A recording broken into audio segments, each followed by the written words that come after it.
Hi friends, welcome to இந்த magic. இந்த வீடியோவில் ரொம்ப சூப்பரான ஒரு புக் சம்மரி தான் பார்க்க போகிறோம். கண்டிப்பாக இந்த புக் ஆஃப்டர் ரீடிங் ஒரு லைஃப் சேஞ்சிங் புக்காக தான் எனக்கு தோணுச்சு. நிறைய தடவை படிக்கணும் அப்படின்ற ஒரு ஆசையை கிரியேட் பண்ணுச்சு. இந்த புக் என்ன அப்படின்னு பார்த்தீங்கன்னா, மேக் டைம். ரொம்ப வித்தியாசமாக இருக்கும். நேரத்தை உருவாக்குறது. எப்படி நம்மளால நேரத்தை உருவாக்க முடியும்? எல்லாருக்குமே ஒரு 24 hours தான் கடவுள் கொடுத்துருக்காரு இல்லையா? எப்படி நம்ம நேரத்தை உருவாக்குறது, ஒரு கியூரியாசிட்டியோட தான் இந்த புக் நான் படிக்க ஸ்டார்ட் பண்ணேன். இந்த புக்கில் சொல்லியிருக்கிறது என்ன அப்படின்னா, மெயினாக how to focus on what matters everyday. நமக்கு எது ஒவ்வொரு நாளும் முக்கியம்னு நினைக்கிறோமோ அதை செய்யறதுக்கு நம்ம கவனத்தை எப்படி குவிக்கலாம் அப்படிங்கிறது தான் இந்த புக்கோட பர்பஸ். இந்த புக் படிச்சு முடிக்கும் போது கண்டிப்பா நமக்கு அதுக்கான விடை ரொம்ப ஆழ்மனதுல பதியக்கூடிய அளவுக்கு நிறைய எக்ஸாம்பிள்ஸோட ஆத்தர் சொல்லியிருக்காங்க. இந்த புக்கை எழுதுனது யாருன்னு பாத்தீங்கன்னா, ஜேக் அண்ட் ஜான். அவங்க என்ன பண்ணியிருக்காங்கன்னா, அவங்க லைஃப்லயே நிறைய தடவை எக்ஸ்பெரிமெண்ட் பண்ணிட்டு இந்த மெத்தட் ஒர்க் ஆகுமா, இதை செய்யலாமா அது செய்யலாமான்னு சொல்லிட்டு அவங்களே அவங்கள எக்ஸ்பெரிமெண்ட் பண்ணிட்டு எது செட் ஆகுதோ அதை தான் இந்த புக்ல எல்லாருக்கும் சஜஸ்ட் பண்ணியிருக்காங்க. பொதுவாக நம்ம எல்லாரையுமே எப்படி இருக்கீங்க அப்படின்னு சொல்லி கேட்டால் நம்ம எல்லாம் என்ன சொல்லுவோம்னா, எப்பயும் பிஸியாக தாங்க போயிட்டு இருக்கு லைஃப் அப்படின்லாம் சொல்லிட்டே இருப்போம். எப்போ பாரு பிஸி பிஸி பிஸின்னே சொல்லிட்டு இருப்போம். எல்லாரையும் நிறுத்தி என்ன பிஸி, நீங்கள் அப்படி என்னதான் செஞ்சுட்டு இருக்கீங்கன்னு கேட்டாங்க அப்படின்னு பார்த்தீங்கன்னா, அன்வான்ட் டாஸ்காக தான் இருக்கும். நீங்களே உங்களை கேட்டு பாருங்க, பிஸியாகவே தான் இருப்போம், டைமே இல்லை, நம்ம என்ன நினைக்கிறோமோ அதை செய்யறதுக்கு நேரமே பத்த மாட்டேங்குது அப்படின்னு தான் சொல்கிறோம். பட் நிறைய நேரம் பார்த்தீங்கன்னா ஃபேஸ்புக்கு, ட்விட்டர், இன்ஸ்டாகிராம் அந்த மாதிரி விஷயத்திலே தான் நம்ம இருந்துகிட்டே இருப்போம். ஒருத்தரை முகம் கொடுத்து நம்ம பேச மாட்டோம். பட் ஃபேஸ்புக்கில் அவ்வளோ நேரம் இருப்போம், ட்விட்டரில் அவ்வளோ ஃபாலோவர்ஸ் இருப்பாங்க, இன்ஸ்டாவில் அவ்வளோ ஃபாலோவர்ஸ் இருப்பாங்க. ரியல் டைமில் ஹெல்ப்னு வரும்போது யாரோ ஒருத்தராக செய்வாங்களா அப்படின்றது யோசிச்சு பார்த்தீங்கன்னா கிடையாது. நம்ம டைமை நமக்கே தெரியாமல் அது நிறைய கன்சியூம் பண்ணிக்குது. ஃபர்ஸ்ட்லாம் டிவி சீரியல்ஸ் எல்லாம் பார்த்துட்டு டைம் வேஸ்ட் பண்ணிட்டு இருக்கோம் அப்படின்னு சொல்லுவோம்.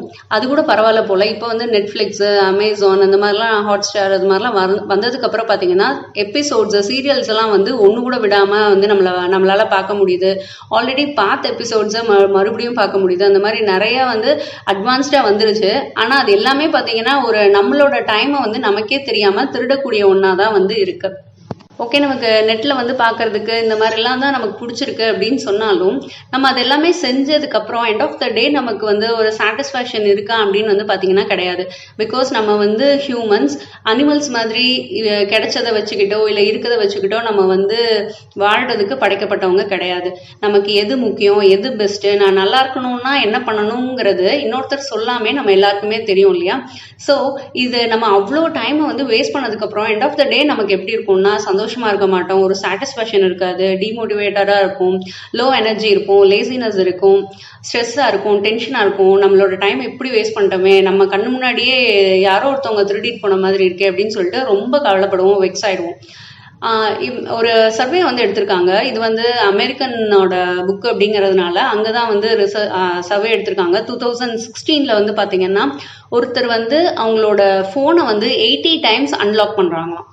ஏதாவது ஒரு கால் வந்ததுன்னா தான் நம்ம எடுக்கிறதுக்கு, அதுக்கு தான் ஃபோன். பட் அப்படி கிடையாது. இப்போ எல்லாமே நம்ம கைக்குள்ள வந்தனால 80 times அன்லாக் பண்றாங்க. எதுக்காக பண்ணியிருப்பாங்கன்னு பாருங்க. ஃபேஸ்புக் அது இதுன்னு சொல்லிட்டு அன்வான்டா தான் இருக்கும். நோட்டிஃபிகேஷன் பத்தாததுக்கு, நம்மளே பார்க்கலன்னா கூட பாருங்கன்னு சொல்லிட்டு நிறைய நமக்கு டிஸ்டர்ப் பண்ணதுக்கு ஐட்டம்ஸ் இருக்கு.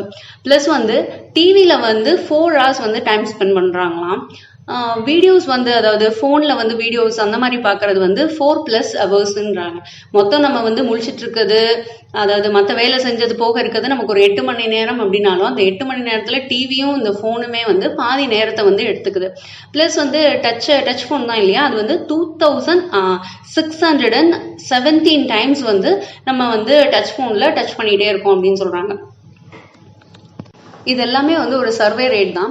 அங்க அவங்களோட சர்வே இது நமக்குமே செட் ஆகும். நீங்க உங்களோட ரொட்டீன், நீங்க என்ன பண்ணிட்டு இருக்கீங்க அப்படின்னு சொல்லிட்டு ஒரு எழுதி பாருங்களேன். நோட் பண்ணி பாத்தீங்கன்னா உங்களுக்கே தெரியும், இந்த டைம் நம்ம வேஸ்ட் பண்ணிட்டோம், அந்த டைம் வேஸ்ட் பண்ணிட்டோம், இதுல இவ்வளவு நேரம் எடுத்து நமக்கு என்ன புண்ணியம் அப்படின்னு சொல்லிட்டு நிறைய நமக்கே தோணும்.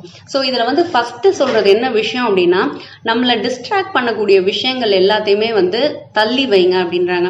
அதாவது ஒரு நெட்ஃபிளிக்ஸ்ல நீங்க அடிக்டடா நிறைய டிராமாஸ் பார்த்துட்டு இருக்கீங்க, மூவிஸ் பார்த்துட்டு இருக்கீங்க அப்படின்னா தயவு செஞ்சு அதை வந்து அன்சப்ஸ்கிரைப் பண்ணுங்க அப்படின்றாங்க. இன்ஸ்டா, ட்விட்டர், ஃபேஸ்புக் இதெல்லாமே வந்து முடிஞ்சதுன்னா அந்த அக்கௌண்ட்லேருந்து வெளியில் வந்துருங்க. அப்படியே இல்லை எனக்கு எசென்ஷியலாக வேணும் அப்படின்னு சொல்லி ஃபீல் பண்ணீங்கன்னா அதெல்லாம் ஃபோன்லேருந்து அன்இன்ஸ்டால் பண்ணிடுங்க. ஃபோனில் வந்து தேவையானது மட்டும் வச்சுக்கோங்க, அன்வான்டெல்லாம் வச்சுக்காதீங்க, சிஸ்டம் ஆன் பண்ணுற மாதிரி வச்சுக்கோங்கன்னு சொல்கிறாங்க. இன்னொன்று வந்து பார்த்தீங்கன்னா ஒரு கஷ்டமான பாஸ்வேர்ட் இப்போல்லாம் வந்து ஃபிங்கர் டிப் தானே இல்லையா, ஃபிங்கர் டிப்பில் வந்து நம்ம அன்லாக் பண்ணிட்டு ஈஸியாக வந்து டிஸ்ட்ராக்ட் ஆகிறதுக்கு நம்மளே அவங்கள அலோவ் பண்ணுறோம், நம்மளை டிஸ்ட்ராக்ட் பண்ண அவங்க வந்து அலோவ் பண்ணுறோம். ஸோ என்ன சொல்கிறாங்கன்னா ஒரு பாஸ்வேர்டு, ரொம்ப கஷ்டமான ஒரு பாஸ்வேர்டு வந்து செட் பண்ணிக்கோங்க. அந்த மாதிரி நிறைய டாக்டிக்ஸ் வந்து இந்த புக்ஸில் வந்து சொல்லியிருக்காங்க. நீங்கள் வந்து கண்டிப்பாக இந்த புக்ஸ் வந்து படித்து பார்க்கலாம். உங்களுக்கு எது செட் ஆகுதோ அதை வந்து நீங்கள் யூஸ் பண்ணிக்கலாம். இதில் வந்து மெயினாக அவங்க சொன்னது என்னென்னா நோட்டிஃபிகேஷனை வந்து ஸ்டாப் பண்ணணும், ஃபோனில் அன்வான்ட் ஆப்ஸ் எல்லாம் வந்து வச்சுக்காதீங்க.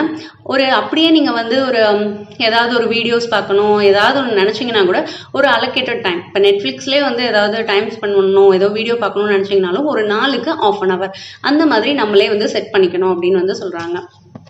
இவங்க சொல்ற மெத்தட்ஸ் எல்லாம் வந்து நம்ம ஃபாலோ பண்ணும்போது நமக்கு வந்து கண்டிப்பா நிறைய டைம் வந்து கிடைக்கும். நீங்க வந்து நான் இதை வந்து ஃபாலோ பண்ணி பார்த்தேன். ஆக்சுவலி இந்த புக் படிச்சுட்டு ஒரு 1 week வந்து நான் இதுல இருக்கிறது எல்லாமே ஃபாலோ பண்ணி பார்த்தேன். எனக்கு வந்து நிறைய டைம் வந்து கிடைச்சது. ஸோ இந்த நிறைய டைம் கிடைக்குது. இந்த நிறைய டைம்ல நம்ம என்ன பண்ணலாம் அப்படின்னு பாத்தீங்கன்னா இதுல வந்து ஒன்று சொல்றாங்க, ஹைலைட், லேசர், ரிஃப்ளெக்ட், எனர்ஜைஸ். இந்த 4 டாப்பிக்கை பற்றியும் இந்த புக்கில் வந்து எலாபரேட்டாக வந்து சொல்லியிருப்பாங்க. ஹைலைட் அப்படின்னா என்ன அப்படின்னு பார்த்தீங்கன்னா ஏதாவது ஒரு விஷயம் வந்து நம்ம லைஃப்பில் வந்து செய்யணும்னு சொல்லிட்டு நம்ம நினச்சிட்டே இருப்போம் இல்லையா, இதை செஞ்சோன்னா நம்ம லைஃப் நல்லா இருக்கும், இதை செஞ்சால் நான் சந்தோஷமாக இருப்பேன், இதை செஞ்சால் நான் திருப்தியாக இருப்பேன் அப்படின்னு சொல்லிட்டு சில டாஸ்க்ஸ் எல்லாம் இருக்கும்ல, அதுதான் வந்து ஹைலைட் அப்படின்னு சொல்லிட்டு அவங்க மென்ஷன் பண்ணியிருக்காங்க. சில பேருக்கு இந்த ஹைலைட்டே வந்து எனக்கு செலக்ட் பண்ண தெரியல, இல்லை எனக்கு நிறைய ஹைலைட்ஸ் இருக்க மாதிரி இருக்கு அப்படின்னு ஃபீல் பண்ணுறவங்களுக்கு அவங்க வந்து 3 விதமாக வந்து செலக்ட் பண்ண சொல்கிறாங்க. அதாவது அர்ஜென்ட்டாக வந்து முடிக்கணும் அந்த மாதிரி இருக்க டாஸ்காக இருக்கலாம், நமக்கு சாட்டிஸ்ஃபேக்ஷன் தரக்கூடிய ஒரு டாஸ்காக இருக்கலாம், இல்லைன்னா நமக்கு சந்தோஷத்தை தரக்கூடிய டாஸ்க். இது 3 தான் வந்து நம்ம ஹைலைட்குள்ளே வரதுக்கு வாய்ப்பு இருக்கு. அப்படியே இல்லை உங்களுக்கு வந்து நிறைய ஹைலைட்ஸ் இருக்குது அப்படின்னு சொல்லிட்டு இன்னமும் ஃபீல் பண்ணீங்க அப்படின்னா எது வந்து உங்கள் வாழ்க்கையை மாற்றும், எது உங்கள் வாழ்க்கையில் முக்கியம் நீங்கள் நினைக்கிறீங்களோ அது எல்லாமே லிஸ்ட் அவுட் பண்ண சொல்கிறாங்க. ஃபர்ஸ்ட் ஸ்டெப் லிஸ்ட் அவுட் பண்ணதுக்கு அப்புறமா எது ப்ரையாரிட்டி அப்படின்னு சொல்லிட்டு செட் பண்ணிக்க சொல்கிறாங்க. அந்த ப்ரையாரிட்டி வைஸ் ஒன்றா வந்து முடிங்க அப்படின்னு வந்து சொல்கிறாங்க. இன்னொன்று வந்து ரொம்ப ஷாக்கிங்கான இன்ஃபர்மேஷன் இதில் வந்து எனக்கு என்ன தெரிஞ்சுது அப்படின்னு பார்த்தீங்கன்னா டு டூ லிஸ்ட் போடாதீங்க அப்படின்னு சொல்கிறாங்க. எனக்கு ரொம்ப ஷாக்காக இருந்தது. ஏன் அவங்க அப்படி சொல்கிறாங்கன்னா டு டூ லிஸ்ட்டில் வந்து ஒரு 5 டாஸ்க் இருக்குன்னா அந்த 5ல் எது ஈஸியாக முடிக்க முடியுமோ அதை தான் வந்து நம்ம மனசு என்ன சொல்லுமா, இதை எடுத்துக்கோ சொல்லிட்டு நம்மள சொல்லும். ஆஸ் யூஷுவல் நம்மளும் அதை தான் செய்வோம். அதை செஞ்சு முடிச்சுட்டு பார்த்தீங்கன்னா ஐயோ டைம் போயிடுச்சு, இல்லை இது வந்து ரொம்ப டைம் எடுக்கும், இதை வந்து நம்ம நெக்ஸ்ட் டைம் செய்யலாம், நெக்ஸ்ட் டே செய்யலாம்னு சொல்லிட்டு நம்ம வந்து போஸ்ட்போன் பண்ணிட்டே போவோம். இது கண்டிப்பாக எல்லாரோட இதுலையுமே வந்து நீங்கள் பார்த்துருப்பீங்க. ஸோ அதனால டு டூ லிஸ்ட் போடாதீங்க அப்படின்னா. சரி, டு டூ லிஸ்ட் போட்டு தான் நான் வந்து பண்ணணும் அப்படின்னா அதுக்கு ஒரு மெத்தட் சொல்கிறாங்க. அது வந்து என்னன்னு பார்த்தீங்கன்னா பர்னர் மெத்தடுன்னு சொல்லிட்டு first burner and second burner அப்படின்னு சொல்லிட்டு 2 வச்சுக்க சொல்கிறாங்க. ஐ மீன் ஃப்ரண்ட் அண்ட் பேக். ஃபர்ஸ்ட் வந்து ஃப்ரண்ட்ல வந்து பார்த்தீங்கன்னா ஹையர் ப்ரையாரிட்டி, அது என்னவோ அதை எழுதிக்கோங்க. இப்போ வந்து ஒரு புக் ரைட் பண்றதுன்னா அதுக்கு என்னென்ன சாப்டர் வைஸ் ஏதோ சப் டாஸ்க் இருக்கும் இல்லையா, அதை எழுதிக்கணும். அதை முடிச்சதுக்கு அப்புறம் தான் பேக் பர்னருக்கு போகணும். அதுல வந்து பாத்தீங்கன்னா இந்த ஃபர்ஸ்ட் முடிச்சதுக்கு அப்புறம் அங்க போனோம், அது வந்து செகண்ட் லெவல் ப்ரையாரிட்டியா இருக்கும் நமக்கு, அதை முடிங்கன்னு சொல்றாங்க. அதுக்கப்புறம் தான் வந்து வேற ஏதாவது டாஸ்க்ஸ் இருந்ததுன்னா அதுக்கப்புறம் முடிக்கிற மாதிரி அது சொல்லியிருப்பாங்க. இன்னொன்று முக்கியமானது என்ன வந்து பார்த்தீங்கன்னா ஹைலைட் வந்து ஒரு நாளுக்கு ஒன்று தான் செட் பண்ணிக்கணும். அது வந்து ரொம்ப முக்கியம். நம்ம வந்து சில நாள் வந்து 1, 2, 3 அப்படின்னு சொல்லிட்டு ஹைலைட் வச்சுப்பேன் அப்படின்னு சொல்லிட்டு நீங்கள் நினச்சிங்கன்னா 1 day செய்வீங்க, 2 day செய்வீங்க, 3rd day செய்ய முடியாது. 3rd day செய்யலேன்னு கவலைப்பட்டு இருப்போம். 4th டேவும் நம்மளால செய்ய முடியாது. அப்புறம் போங்கப்பா இனி நான் செய்ய மாட்டேன்னு சொல்லிட்டு நம்ம போயிடுவோம். இதுதான் வந்து மனிதர்களோட மனநிலை. அதனால அவங்க என்ன சொல்றாங்கன்னா ஒரே ஒரு ஹைலைட் வச்சுக்கோங்க, அந்த ஒரு ஹைலைட்டை கண்டிப்பாக முடிச்சிருங்க. இதுதான் வந்து இந்த புக்கில் வந்து சொல்லியிருக்காங்க. இது வந்து ரொம்ப ரொம்ப இம்பார்ட்டன்ட். ப்ளஸ் வந்து ஹைலைட்டுக்கு நீங்க டைம் ஸ்பெண்ட் பண்றீங்க இல்லையா, அது வந்து மினிமம் 60 minutesல இருந்து மேக்ஸிமம் 120 minutes வரைக்கும் இருக்கலாம். ஆவரேஜா வந்து பாத்தீங்கன்னா பெஸ்ட் வந்து 90 minutes இருக்க மாதிரி பாத்துக்கோங்க அப்படின்னு சொல்லிட்டு சொல்றாங்க. ஓகே, இந்த ஹைலைட் வந்து முடிஞ்சது. இப்போ லேசர் வருது இல்லையா, லேசர்ல என்ன அப்படி பார்த்தீங்கன்னா லேசர் வந்து ஒரு லைட் மாதிரி ஒரு ஃபோக்கஸ்டு, நம்ம ஃபோக்கஸ்டாக இருக்கிறது தான் வந்து இந்த இடத்துல லேசர்னு சொல்கிறாங்க. இதில் வந்து என்னென்னா ஒரு ஃபோன் ஆஃப் பண்ணி வைக்கிறது, இல்லை நோட்டிஃபிகேஷன் ஆஃப் பண்ணி வைக்கிறது, இல்லை ஃபோனையே வேற இடத்துல வச்சிடுறது, நம்மளை வந்து அந்த இடத்துல வேற எதுவுமே நம்மளை டிஸ்டர்ப் பண்ணாத ஒரு சூழ்நிலையை வந்து உருவாக்கிக்கிறது தான் வந்து லேசர். மேக்ஸிமம் வந்து பார்த்தீங்கன்னா அந்த மீட்டிங் இருக்கக்கூடாது, அந்த டைமில் நம்மளை யாரும் காண்டாக்ட் பண்ணக்கூடாது, நம்ம ஒரு ஐசோலேட்டாக ஒரு பிளேஸில் இருந்துட்டு நம்ம பண்ணோம். இப்போ லேசரில் ஒரு லைட் வந்து பாஸ் ஆகிட்டு இருக்கு, இருக்கு. ஒரு ஆப்ஜெக்ட் வந்து அதை வந்து மறைக்குதுன்னு வைங்க, அதாவது நம்ம டிஸ்டர்பன்ஸ் தான் ஆப்ஜெக்ட். அது வந்து நம்மளை மறைக்கும் போது என்ன ஆகும்னா அதோட கவனம் வந்து அந்த ஹைலைட்ல இல்லாம மற்ற இடத்துல எல்லாம் செதறிடும் இல்லையா. நீங்க வந்து ஒரு லைட்டை டார்ச் லைட்டை யோசிச்சுக்கோங்க. ஒரு ஒரு ஆப்ஜெக்ட் மறைக்குதுங்கும் போது அதோட லைட் வந்து எங்க கிடைக்கணுமோ அங்க கிடைக்காம மற்ற இடத்துக்கு போயிடும். ஸோ அதனால லேசருங்கிறது ரொம்ப ரொம்ப இம்பார்ட்டன்ட். நம்ம டிஸ்ட்ராக்டே ஆகவே கூடாது. நம்ம ஒரு தனியா ஒரு ஐசோலேட்டா இருந்துக்கணும். அதுதான் வந்து லேசரோட பர்பஸ். அடுத்தது நம்ம வந்து ரொம்ப ஒரு என்ன சொல்றது, ரொம்ப எனர்ஜி லெவல் வந்து ஹையா இருக்கணும். அதுக்கு என்ன பண்ணணும்னா லைஃப் ஸ்டைல் தான். கொஞ்சம் எக்ஸசைஸ் வந்து கண்டிப்பாக டெய்லியும் பண்ணணும். ஃபுட் வந்து பார்த்துக்கணும், நல்லா தூங்கணும், மெடிடேஷன் பண்ண முடிஞ்சவங்க பண்ணலாம். ப்ளஸ் வந்து ஒரு டைம் யார் கூட ஸ்பெண்ட் பண்ணணும்னு நினச்சிங்க, ரிலாக்ஸேஷன் அப்படின்னா கூட ஃபேஸ் டு ஃபேஸ் கான்டாக்ட் யார்கிட்டயாவது பேச முடிஞ்சா நம்ம வந்து அந்த மாதிரி எடுத்துக்கலாம். ஸோ பாடியை வந்து நம்ம ஸ்ட்ராங்காக வச்சுக்கணும். அதுதான், அந்த பாடியை வந்து நம்ம ஸ்ட்ராங்காக வச்சுட்டாலே அது வந்து பிரெயினுக்கு ஒரு ரீசார்ஜிங் மாதிரி இருக்கும் அப்படின்னு வந்து சொல்கிறாங்க. நெக்ஸ்ட் வந்து பார்த்தீங்கன்னா ரிஃப்ளெக்ட்ல வந்து பார்த்தீங்கன்னா இப்போ நீங்கள் ஏதாவது டாக்டிக்ஸ் யூஸ் பண்ணியிருப்பீங்க. இந்த ஹைலைட்டுக்கு ஏதாவது ஒரு டைமிங் செலக்ட் பண்ணியிருப்பீங்க, இல்லை லேசர் மோடுக்கு ஃபோன் சுவிட்ச் ஆஃப் பண்ணுறது, வேற ரூமில் வைக்கிறது, அந்த மாதிரி ஏதாவது வந்து நீங்கள் வச்சுருப்பீங்க. அந்த டாக்டிக்ஸ் வந்து ஒர்க் ஆயிருக்கா? அப்படி ஒர்க் ஆகலைன்னா அதை வந்து ரிஃபைன் பண்ணணுமா இல்லை ட்ராப் பண்ணணுமா அப்படிங்கிற மாதிரி ஒரு நோட்ஸ் எடுத்துக்கிட்டு, அதாவது ஒரு ஃபீட்பேக் வந்து எடுத்துக்கிறது தான் ரிஃப்ளெக்ட். அதுக்கேற்ற மாதிரி உங்களோட ஹைலைட்டையோ லேசரையோ இல்லை உங்கள் எனர்ஜி லெவல்லையோ மாற்றிக்கிறது, நம்மளை வந்து ரிஃபைன் பண்ணிக்கிறது, அதுதான் வந்து ரிஃப்ளெக்ட்ல வந்து சொல்கிறாங்க. அப்புறம் வந்து இதில் வந்து ஒரு நோட்ஸ்ன்னு சொல்லிட்டு ஒன்று வந்து லாஸ்ட்ல வந்து சொல்லியிருப்பாங்க. அது என்னன்னா, இன்னைக்கு உங்கள் ஹைலைட்டை வந்து முடிச்சிட்டிங்களா இல்லையா, லேசரில் வந்து பார்த்தீங்கன்னா ஃபோக்கஸ் லெவல் எந்த அளவுக்கு இருந்துச்சு, உங்க எனர்ஜி லெவல் எந்த அளவுக்கு இருந்தது, என்ன டாக்டிக்ஸ் வந்து இன்னைக்கு ட்ரை பண்ணீங்க, அது வந்து ஒர்க் அவுட் ஆச்சா, நாளைக்கு என்ன டாக்டிக்ஸ் வந்து யூஸ் பண்ணலான்னு இருக்கீங்க, இல்லை இன்னைக்கு டாக்டிக்ஸை வந்து யூஸ் பண்ண போறீங்களா. அப்புறம் கிரேட்ஃபுல்னஸ், அதாவது எதுவுமே ஒரு நன்றி உணர்வோடு நம்ம வந்து எதுவுமே செய்யணும். அப்படியெல்லாம் நம்ம செய்யும் போது நமக்கு வந்து அந்த டே வந்து ரொம்ப பிளஸ்டா தெரியும் இல்லையா. அந்த மாதிரி ஒரு சின்ன நோட்ஸ் வந்து அவங்க எடுக்க சொல்றாங்க. இன்னொரு மெயின் இது வந்து என்னன்னு பார்த்தீங்கன்னா, ஒரு பர்சனல் ஸ்ப்ரிண்ட் அந்த மாதிரி ஒன்று வந்து வச்சுக்கலாம். அதாவது ஒரு 5 டேஸுக்கு வந்து ஒரு பர்டிகுலர் பெரிய டாஸ்க்கை வந்து எடுத்துக்கிட்டு அது ரிலேட்டடான சப்டாஸ்க் எல்லாமே வந்து அந்த குறிப்பிட்ட 5 நாளுக்குள்ள நம்ம கண்டினியூஸாக செஞ்சு அந்த பெரிய டாஸ்க்கை முடிக்கிறது. அதாவது ஒரு மந்த் ஃபுல்லாக அதை இழுத்து இழுத்து கொஞ்சம் கொஞ்சமாக செய்கிறதுக்கு பதிலாக ஸ்ப்ரிண்ட்டுங்கிற ஒரு மெத்தடில் 5 டேஸுக்குள்ள அந்த பெரிய டாஸ்க்கை சின்ன சின்னதாக பிரித்து நம்ம வந்து அதை செய்யணும் அப்படின்னு சொல்லிட்டு வச்சுக்கிறது. இன்னொன்று வந்து ஒரு டாஸ்க்கை வந்து நம்ம முடிக்கணும் அப்படின்னா ஒரு ஃபால்ஸான ஒரு டெட்லைன் வந்து நமக்கு வச்சுக்கணும் அப்படின்னு சொல்றாங்க. நம்மளே நமக்கு வந்து இந்த ஃப்ரைடேக்குள்ள இதை வந்து முடிக்கணும் அப்படின்னு சொல்லிட்டு ஒரு ஃபால்ஸான ஒரு டெட்லைன் வைக்கும் போது நம்ம மைண்ட் வந்து எப்படி ஃபாஸ்டா முடிக்கணுங்கிறத பண்ணும். ஒரு டெட்லைனே இல்லாம இருந்ததுன்னு வைங்களேன், நாளைக்கு பண்ணலாம் நாளைக்கு பண்ணலாம் நாளைக்கு பண்ணலாம்னு போயிட்டே இருக்கும். ஸோ அதை வந்து சொல்றாங்க. அது வந்து ரொம்ப இம்பார்ட்டண்டா இருந்தது. இன்னொன்று வந்து டூ சம் டே ஒர்க்குன்னு சொல்லிட்டு வச்சிருக்கோம். அதாவது ஒரு நாள் நான் வந்து ஒரு நல்ல படம் வரையணும், ஒரு நாள் நான் ஒரு புக் எழுதணும், ஒரு நாள் நான் இதை செய்யணும் அப்படின்னு சொல்லிட்டு நம்ம சொல்லிட்டே இருப்போம். அந்த ஒரு நாள் என்னைக்குமே வராது. ஸோ ஒரு பேப்பர் எடுத்து நீங்க அது என்னென்னலாம் செய்யணும் நீங்க விருப்பப்படுறீங்களோ அது எல்லாமே எழுதி வச்சுக்கிட்டு உங்களுக்கு டைம் கிடைக்கும் போது அதை ஒரு நாள் ஒரு ஹைலைட்டா வந்து யூஸ் பண்ணிக்கோங்க. உங்களுக்கு உங்க சோலுக்கு வந்து ஹாப்பியா இருக்கும் அப்படின்னு வந்து சொல்றாங்க.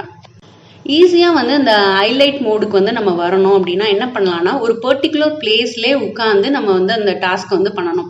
ஈவன் இன்னொன்று என்ன சொல்றாங்கன்னா, ஒரு சவுண்ட் ட்ராக் வந்து வச்சுக்கலாங்கிறாங்க. இப்போ ஜிம்லலாம் வந்து ஃபார் எக்ஸாம்பிள் பார்த்தீங்கன்னா ஒரு சவுண்ட் ட்ராக் வந்து ஓடிட்டே இருக்கும். ஒரு ஃபிலிம் சாங்ஸ், ஒரு பாப் சாங் ஏதோ ஒன்று ஓடிட்டே இருக்கும். ஸோ அதை வந்து கேட்டுக்கிட்டே அவங்க வந்து எக்ஸசைஸ் பண்ணும்போது அவங்களுக்கு அந்த பாடி டயர்டு, மைண்ட் வந்து ஒரு மாதிரி ரிலாக்ஸ்டாக இருக்கும். அதுக்கெல்லாம் யூஸ் ஆகும் இல்லையா. அதனால ஒரு பிளேஸை செலக்ட் பண்ணிக்கோங்க. ஒரு டாஸ்க்கை இப்போ வந்து ஒரு புக்கே எழுதுறீங்கன்னு வச்சுக்கோங்களேன். அந்த புக் எழுதுறதுக்கு முன்னாடி ஒரு பர்டிகுலர் பீஸ் ஆஃப் மியூசிக் வந்து நீங்கள் கேட்டுட்டு நீங்கள் உட்காரும் போது உங்கள் ஃபோக்கஸ் வந்து உங்கள் மைண்டுக்கும் உங்கள் பாடிக்கெல்லாம் நீங்கள் சொல்கிறீங்க, இப்போ நான் வந்து இந்த ரைட்டிங் ஒர்க்கில் இருக்கேன் அப்படின்னு சொல்லிட்டு டிஃபால்ட்டாக நம்ம சொல்கிற மாதிரி. இதில் வந்து ஒரு கண்டிஷன் இருக்கு. என்னன்னா, அந்த சாங்கை நீங்கள் அந்த ரைட்டிங் பண்ணும்போது மட்டும்தான் அந்த சாங் வந்து நீங்கள் கேட்கணும். அது வந்து ரொம்ப ரொம்ப இம்பார்ட்டன்ட். நம்ம வந்து அந்த சின்னஞ்சிறு பழக்கங்கள் சொல்லிட்டு ஒரு புக் பார்த்தோம் இல்லையா. அந்த புக்லேயே வந்து இந்த மாதிரி பிளேஸு, சவுண்டு இதெல்லாம் அந்த பர்டிகுலர் டாஸ்கோட ரிலேட் பண்ணிக்க சொல்லி நமக்கு சொல்லியிருப்பாங்க. அதே மாதிரி தான் இந்த புக்லேயும் வந்து சொல்கிறாங்க. நீங்கள் அதை வந்து ட்ரை பண்ணி பாருங்கள். நல்ல ஃபோக்கஸ்டாக நம்ம வந்து அதை செய்ய முடியும். இந்த சம்டே ஒர்க்கெல்லாம் சொன்னேன் இல்லையா, இது வந்து நீங்கள் ஒரு ஜேர்னல் மாதிரி எழுதி வச்சுக்கலாம். நான் ஜேர்னல் வந்து நம்மளோட சேனலில் வந்து நான் போஸ்ட் பண்ணுறேன். அதுவும் வந்து பார்த்தீங்கன்னா உங்களுக்கு ரொம்ப யூஸ்ஃபுல்லாக இருக்கும். உங்கள் மைண்டில் உள்ளது எல்லாமே நீங்கள் ஒரு நோட்டுக்கு ட்ரான்ஸ்ஃபர் பண்ணிவிட்டு உங்களுக்கு டைம் கிடைக்கும் போது அதெல்லாம் பண்ணும்போது உங்களுக்கு உங்களோட சோலுக்கு ரொம்ப ஹாப்பியாக, ரொம்ப சாட்டிஸ்ஃபைடாக வந்து நம்மளை வந்து ஃபீல் பண்ண வைக்கும். இந்த புக் வந்து ரொம்ப யூஸ்ஃபுல்லாக இருக்கும். கண்டிப்பாக எல்லாரும் படிங்க. என்னால் முடிஞ்ச அளவுக்கு எல்லா பாயிண்ட்ஸையும் வந்து சொல்லிட்டேன்னு நினைக்கிறேன். கொஞ்சம் ஃபாஸ்ட்டாகவும் பேசினேன், டைமிங்கும் கொஞ்சம் அதிகமாக எடுத்துருச்சு. பிகாஸ் இதில் வந்து அவ்வளோ நல்ல நல்ல விஷயங்கள்லாம் வந்து இருக்குது. கண்டிப்பாக நீங்கள் வந்து இந்த புக் வந்து டைம் கிடைக்கும் போது படிச்சு பாருங்கள், ரொம்ப நல்லாயிருக்கும். உங்கள் ஃப்ரெண்ட்ஸுக்கு வந்து இந்த வீடியோ வந்து ஷேர் பண்ணுங்கள். இதில் சொல்லியிருக்க மெத்தட்ஸ் எல்லாம் வந்து ஃபாலோ பண்ணி பாருங்கள். ஆக்சுவலி நம்ம வந்து ஒரு நெக்ஸ்ட் லெவல் லைஃப்பில் ஒரு நெக்ஸ்ட் லெவலுக்கு போகிறதுக்கு இந்த புக் வந்து நமக்கு ஹெல்ப் பண்ணும். இந்த வீடியோ உங்களுக்கு பிடிச்சிருக்கும்னு நினைக்கிறேன். வேற ஒரு நல்ல வீடியோவில் வந்து மீட் பண்ணுறேன். இந்த வீடியோ பிடிச்சிருந்ததுன்னா கண்டிப்பாக லைக் பண்ணுங்கள், ஷேர் பண்ணுங்கள். உங்கள் ஃப்ரெண்ட்ஸ்க்கும் வந்து இதை வந்து வீடியோவை வந்து அவங்களுக்கும் பகிர்ந்துக்கோங்க. என்னோட சேனல் சப்ஸ்கிரைப் பண்ணலைன்னா ப்ளீஸ் என் சேனலை சப்ஸ்கிரைப் பண்ணுங்கள். நெக்ஸ்ட் வீடியோவில் மீட் பண்ணுறேன். Thank you, bye bye.